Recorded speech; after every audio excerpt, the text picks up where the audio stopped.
All right. Howdy, everyone. Fancy meeting you here.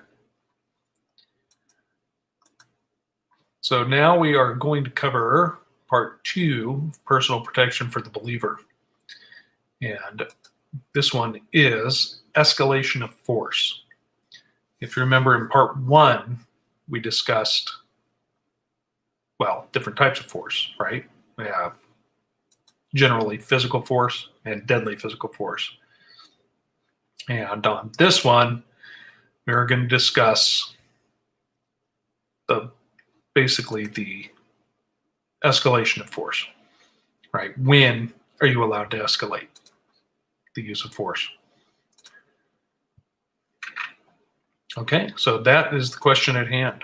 When can you escalate use of force to protect yourself or a third party, meaning a loved one, a neighbor, some poor soul you see on the street being dragged by their hair down into an alley?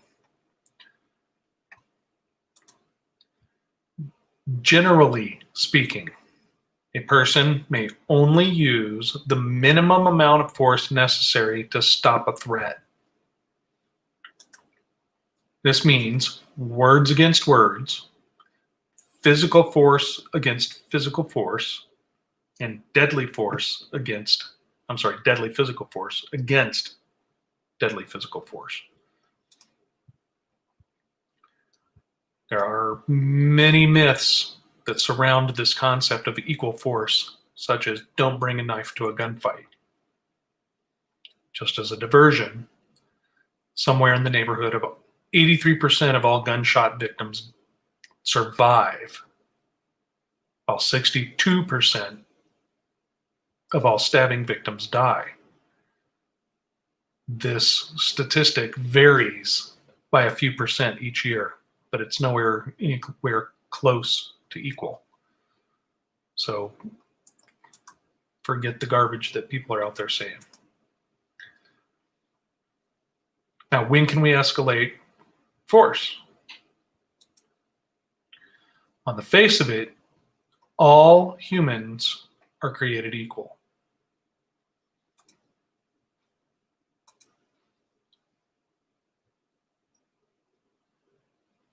Let's see here. There we go.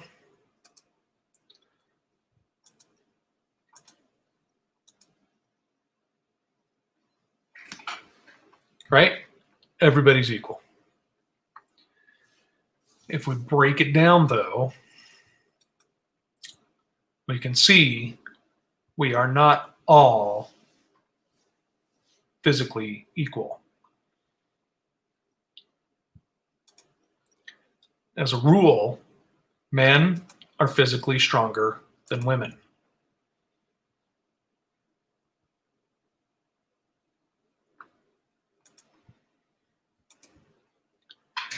But men can vary in size.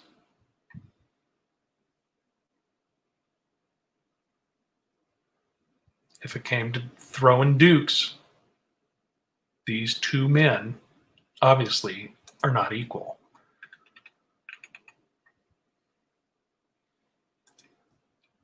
Women also vary in size and strength.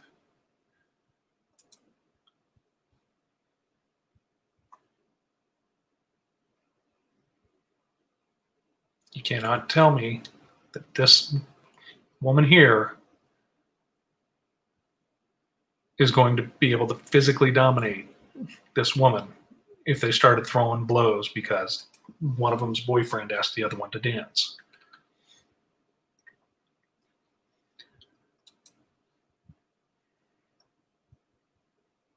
I tried to match that jockey photo with women, but I couldn't.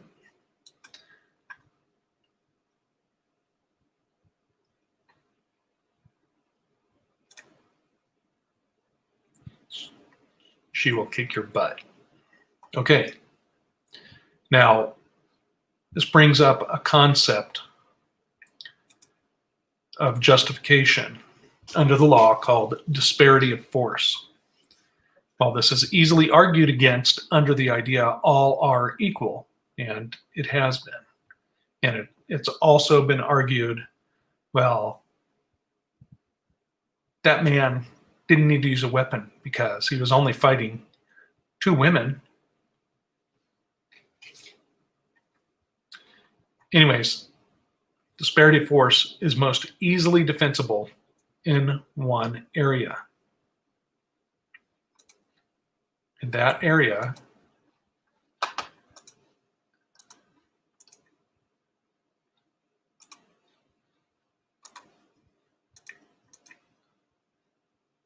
is one versus many.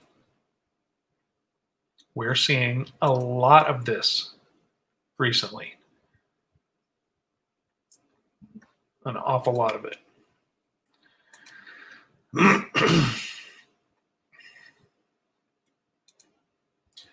Now, one versus a few or many.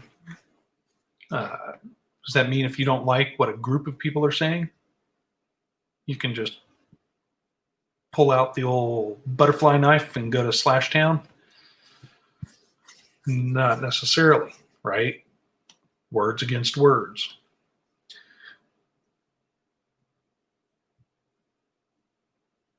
We also have to remember, too, that many times, physical force escalates to deadly force.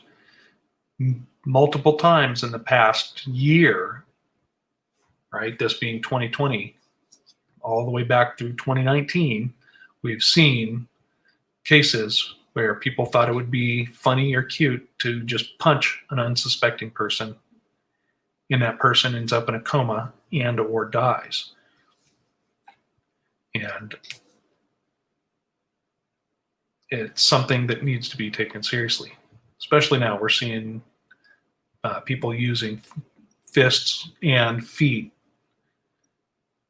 in a crowd, and then one of them gets shot, and all of a sudden it's not fair. Well, mark my word, most of those people will get off on the violence charges. They may get trumped up on some other charges, but they'll be off. So these are the concepts I want you to think about for escalating use of force. Okay, there's other factors that play into it too. In order for threats to be taken seriously. And that is one of the things we'll discuss in another session. At any rate, I thank you all for coming. Thanks for hanging out with me for a little bit. I love you all, and tune into the next one. Talk to you soon.